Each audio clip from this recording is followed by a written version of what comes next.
Okay, so there's this guy called Hyprint. If you know him, it's probably from Millennium Dawn Roblox Edition or MSFS, but with like 200% more capitalism, or just DCS, but Roblox Edition.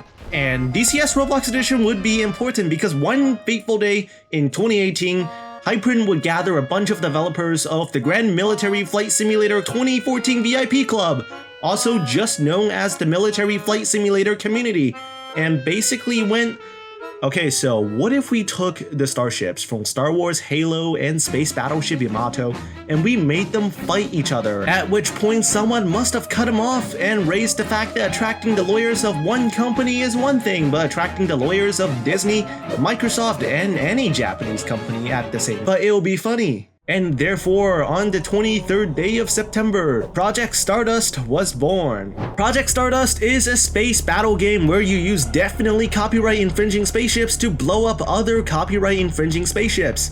The game pits your team against another team in 20-minute battles on persistent lobbies across a variety of game modes. You have the usual team deathmatch and domination. There's also a spicy version of Team Deathmatch called Fleet Battle, where the score is based on the HP of the ship you destroyed rather than just a flat one score for one kill. There's also one more game mode called Attack Defense. We don't talk about Attack Defense. Now jumping into the game, the first thing you'll notice is that everyone is spotted, sometimes even without line of sight. Each track has the player name, distance, and health plus shields visible.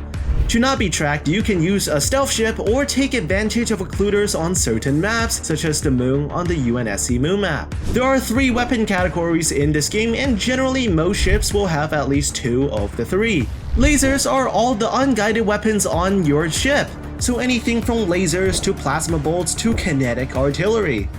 Missiles are guided weapons that can track small moving targets, but they can also be shot down by point defense. The final special category is everything from MAC guns to normal railguns to plasma lances and wave motion guns and anti-stealth missiles. To hit another player, you can aim manually by selecting a target with C and aiming according to the lead indicator that shows up, or you can use auto aim. At this point, you're probably like, why is there auto aim? Isn't hitting the enemy a part of the game? Well, it's complicated. A ship has multiple weapons, and sometimes not all of those weapons have the same muzzle velocity. This is especially noticeable on ships of the Mass Effect and Antares lines. Auto aim lets every gun hit the target compared to only some weapons hitting the target if you were to aim manually. Auto aim does not factor acceleration or lateral speed when it auto aims, so you can actually dodge shells with evasive maneuvers. There's also some things that auto aim simply cannot do for you, such as aiming for the small parts of ships peeking out of cover due to a bad parking job, or avoiding hitting the armored areas of a ship so your weapons do full damage. And let's talk about damage for a moment. When you hit someone, you get this MMO pop-up about how much damage your attack did in white. Red numbers means that the enemy armor has nullified this amount of damage from your attack. Yellow numbers means you have done this amount of bonus damage for hitting a weak spot. If you get deflected in red, it means your attack was so weak that the enemy's armor simply shook it off. Some ships will also have a shield. The shield is a separate HP pool that can regenerate over time, unless you're playing the SBY's Gamulan line, in which case your shield is lost forever and your hull points are artificially kept low. Like seriously, just merge the shield and health at that point, but I guess no, screw the Gamulans in particular. There are 2 shield varieties. You have the normal shield and the gaslight shield. The normal shield works like how you would expect a shield to work in a video game. Set amount of health, goes down when shot, regenerates after not taking fire for a while. Now the more interesting thing is the gaslight shield. It's gonna have a lower shield HP cap, but when you take damage, it immediately regenerates. This is where the gaslighting comes from, because when you shoot at a ship with one of those shields, you could be shooting at them for quite a while before their shield HP actually goes down, because the shield regen just kinda out heals your damage. Shield regen for the gaslight shields is governed by a mechanic called tolerance. The more you shoot at it, the lower it goes. It regenerates outside of combat. I do believe gaslight shields are a straight upgrade over basic shields. There's a bunch of other mechanics with shields, such as shield damage modifiers and hybrid shields, but there is one mechanic I want to quickly explain, which you'll probably notice a lot depending on what line you play. Okay, so your attack does 40k damage in one hit, but the enemy only has 20k in shield. Where does the other 20k damage go? This is determined by whether the enemy shields have the shield gating mechanic and whether your weapons can bypass shield gating. If everything works out and you bypass shield gating, you'll do 20k damage and knock out the shield while doing 20k more damage to the hull. If you cannot bypass shield gating, then the remaining 20k damage will be lost. This leads to a very funny situation where ships with gaslight shields with good sustainment under fire are extra vulnerable to strong one-shot attacks that bypass shield gating entirely. Besides the average ships like brawlers or smaller and more annoying ships, which I'm just gonna call skirmishers, you might also find some Stardust exclusive shenanigans that you really do not see in other vehicle combat games. Stations come in two flavors. Either you have a big object that just kinda sits there and shoots, such as the Golan series from Star Wars, or you have gun platforms like the UNN's railgun platform or the SMAC platform from Halo. You also have healer ships that heal. They're called healer ships. Healing can either come from healing beams or healing planes. Beams have limited range compared to planes, but your repair planes can be shot down by point defense, so don't send them off to heal people on the extreme front lines if you're playing a healer that relies on healing planes. There are also carriers. I don't play much carriers, honestly. Give me planes and they are going on guard self the entire time. There's a decent amount of depth to carrier gameplay. Each type of strike craft has different stats and different weapons and different ammo counts. You can assign planes to guard yourself, attack enemies, or escort your own attacks. It's not as bad as certain games. PD in this game actually works most of the time, and fighters set to either scramble or guard do a pretty good job at taking out incoming strike craft. There are also ships that don't really fit into any other classification. Ships like the Renown. What does the Renown do? Shoot at it and find out. There's also the Mykolaiv. It rams people, which you would think, oh yeah, it's gonna slowly lumber towards it. Yeah, no, try parrying this!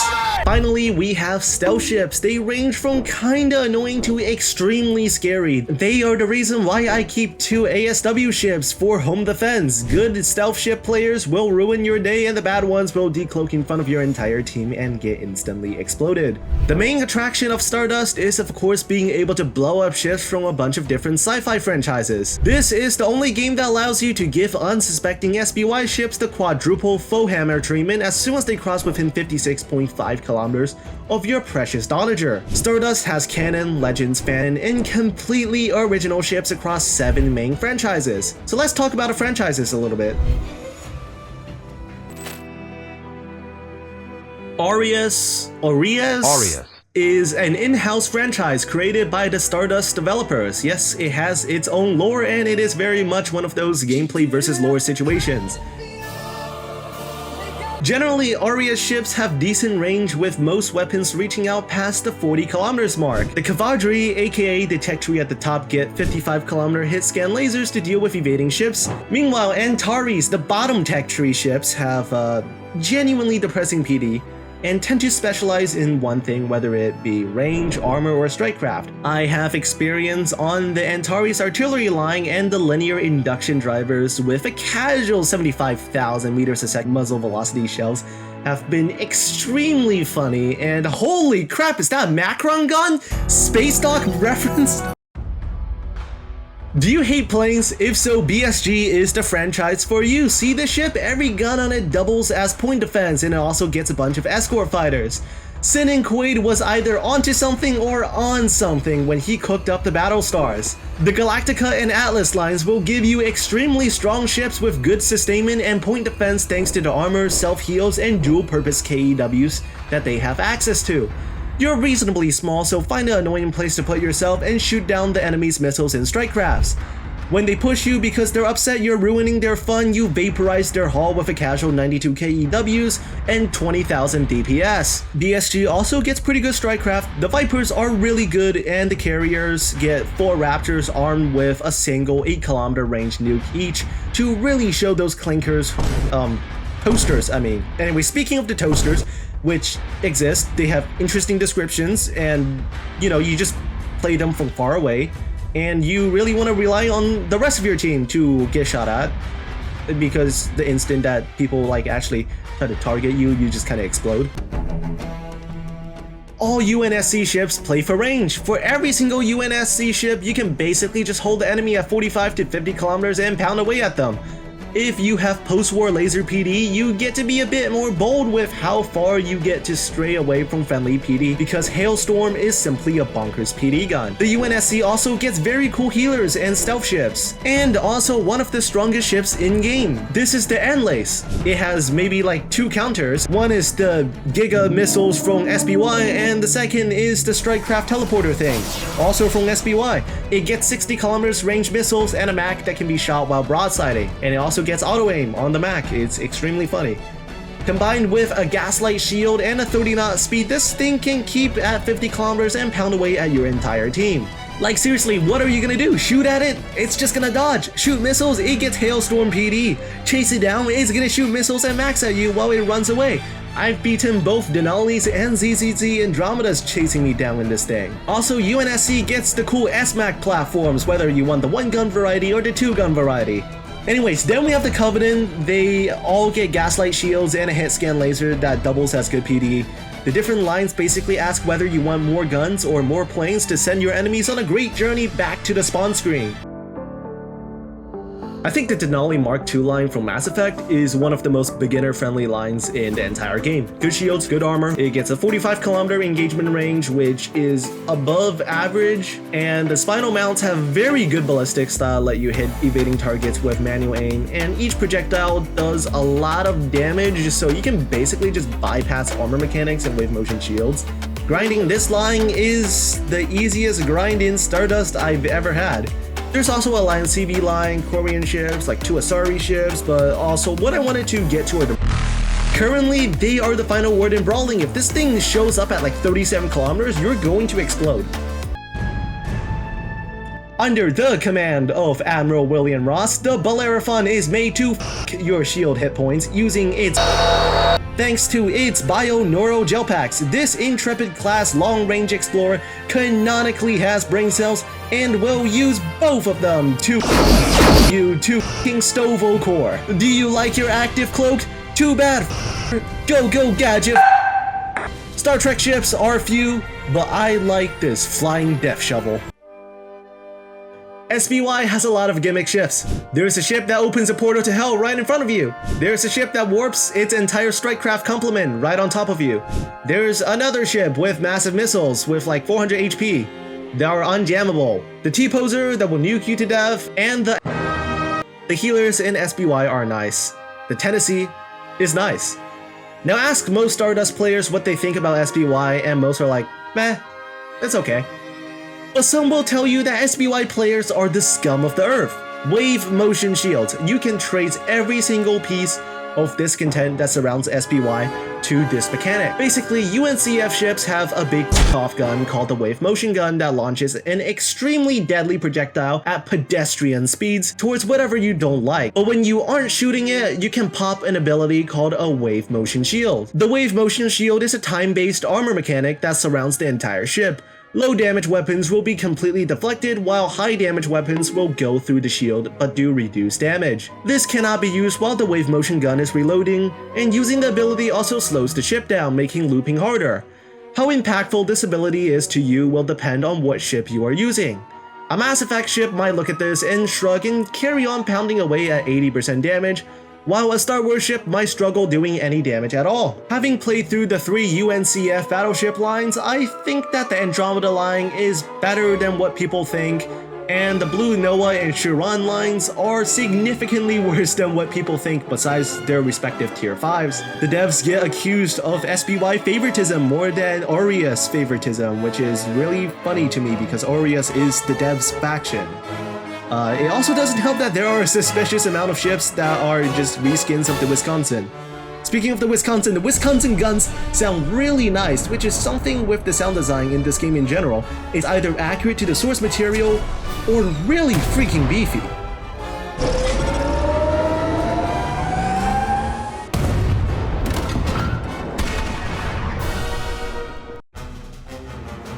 Star Wars is another one of the massive trees in the game. There are missile bus lines, station lines, artillery lines, brawler lines, and a silly little interdictor line that gets missile jamming if you want to ruin people's fun. Generally, you have engagement ranges of 40 to 45 kilometers with this franchise. The ballistics aren't that good, so even slowly looping ships might give you trouble on auto-aim. But honestly, unless you get dropped into like Deep Slop 9 or Bespin and every single ship on the enemy team is something from SPY, you'll do decently. There's no weird gimmick you need to follow when you play most Star Wars ships. Just move to the edge of your engagement range and shoot until the enemy dies to concentrated gunfire. I had a lot of fun playing the Allegiance. It's got a lot of things going against it. The PD is poor, it's only got like a 40-kilometer range, no fighters. But when you actually play it in-game on most maps, it can just sit there at 40 kilometers and dish out like 12k per salvo with its fairly reasonably accurate guns. If your enemies use auto-aim only, this thing has more health than a Battlestars because of a conveniently placed strip of 0.4 damage armor right in the middle of the ship where auto-aim hits. The Expanse is an interesting faction. Their PD is alright, but they get beaten by post-war UNSC PD, which is a little bit sad considering, you know, point defense, Expanse, it's kind of their jam. Their ships get an interesting inertia mechanic, which makes maneuvering problematic, and they get a casual 8x scale boost in-game to go from limit size to bigger than a Battlestar. All Expanse ships aim to stay far away and just pound you into dust with missiles and railguns. The Martians are happy with using railguns and a few missiles to do the job. The UNN are happy with using a few railguns and a lot of missiles to do the job, which coincidentally makes them really good at taking out Normandy and Enlaces. The Belters have the lowest range, but they get one of those super short duration cloaks that break missile locks that you'll find in like a bunch of other gimmick boats, and a weaponized dial tone sound effect. Was all of those gimmicks worth decreased range and weaponry for the Belters? What? Just barely out of reach. Oh my god. Absolutely not. The enemy cannot shoot you anyways if you're just consistently 20 kilometers out of their range at all times. It's that simple. There's also stealth ships such as the Amun-Ra created by Protogen Industries. What the fuck? Really? Holy crap, they are 2 for 2 for awful names that have aged like milk. Matches play out differently depending on the game mode and the map. You can, of course, rush in and try to get a kill before dying, but it's typically advisable to play ships according to their strengths.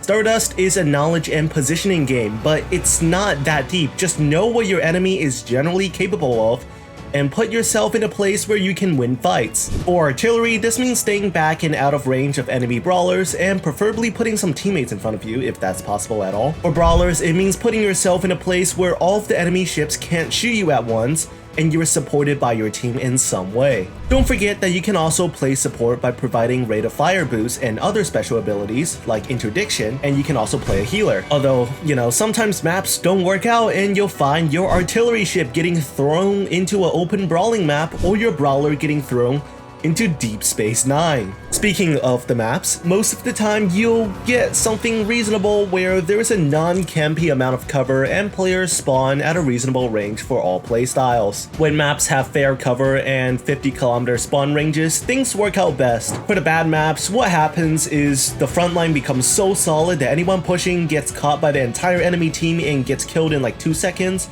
or it becomes a spawn camp, and at that point the best you can do is just spec into healers, stealth ships, or PD boats. There's also one map that lets you create lore accurate Expanse drive-by shootings, and it's really funny, but I couldn't get footage of it. Many issues with Stardust can just be traced back to bad map designs. With bad maps, pushes result in the entire enemy team melting you, but not pushing somehow also gets your team spawn camped. As for the new occluders, people don't really use them because you run into the same issues as other Stardust maps, where if you push, you just get melted by the entire enemy team. And I think the occluders actually make it worse, because if you push at 40 kilometers, that's everything besides BSG shooting at you. If you take advantage of the occluders and show up at 10 kilometers, even BSG is going to be vaporizing you with 20,000 damage a second. Look, I'm not a map designer, but maybe make top tier versions of maps and talk to some folks from Naval 1945, because they seem to have done a pretty decent job with balancing the map size, sight lines, and weapon ranges to create like a pretty fun game.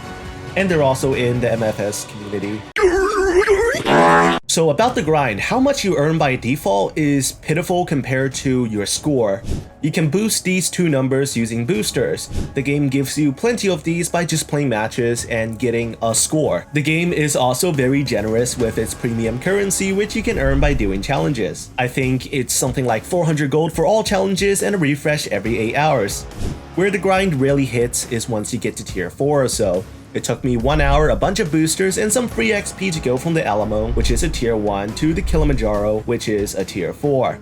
But I'm beginning to think it's gonna take me 2 or 3 times as much time to go from the Kilimanjaro to the next ship, the Denali Mark II, which is a tier 5 ship. Now, some things do make the grind easier, such as boosters, but also the fact that the lobby is persistent so you can jump into the next game after a little intermission. But it's still gonna be a slog having to play the same ship for 3 hours to get the next one. It's doable, and I don't think it's as bad as War Thunder or Modern Warships, but it's still a pain. Also, there's this faction matching mechanic that seems to have been an afterthought. Battles aren't just green versus yellow, they could be Covenant versus Colonial Fleet or CIS versus MCRN, and if you use the correct ship on the correct faction, you get a little bit extra XP and credits. But the issue is that there are so many factions in this game that get cycled through that it hardly ever helps out on a grind. I would also like to see free XP rewards do something, maybe like rather than a little bit for all factions, give more for a single faction of our choice.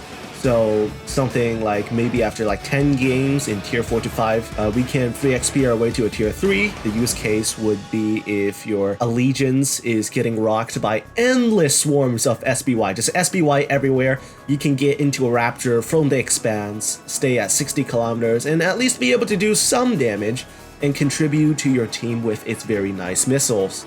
Also, if you're gonna add occluders and spotting mechanics that add more blockers to people 2 hours deep into their tier 4 grind from like getting damage done, maybe also bump up the base XP and credits gain. Project Stardust turns your childhood fantasies with starships into an actually playable game. Personally, this is my comfort game. When it works, Project Stardust is a fun game. The ships are implemented as faithfully as possible to their source material. Of course, there's been abstractions to make them work in the context of Stardust, but it works out most of the time. The sound design is also very nice. Plus, you also get these giant ships shooting at each other, and you know, those really activate some neurons. And Stardust has an absolutely wonderful and talented community that makes good memes, some of which you've seen in this video already. Now, it's held back by awful netcode ported over from DCS on Roblox, aka Neo Warfare. The gameplay itself isn't that strong, and the game kind of relies on the wow factor of being able to play so many starships rather than deep gameplay. Sometimes gameplay just boils down to spawning and shooting everything in range while not moving an inch. My final word on it is that Project Stardust has straight up more content than every other game I've covered on this channel. It may also have more issues than every other game I covered on this channel, but I'm interested in what the future holds for this game. The devs could lock in, fix a bunch of balance issues, and turn this into a popular game, or some lawyers could step in and it could be deadline by this afternoon. Anyways, this has been the longest edited video I've ever made. It'll be a 5-minute adventure, I told myself, and it ended up being close to the length of 2 unfinished scripts on Wings of Glory combined. Depending on whether I get this out in time or not, maybe I can go and make a video on how realistic the vehicles of like Battlefield 6 or something is, just going off of the open beta.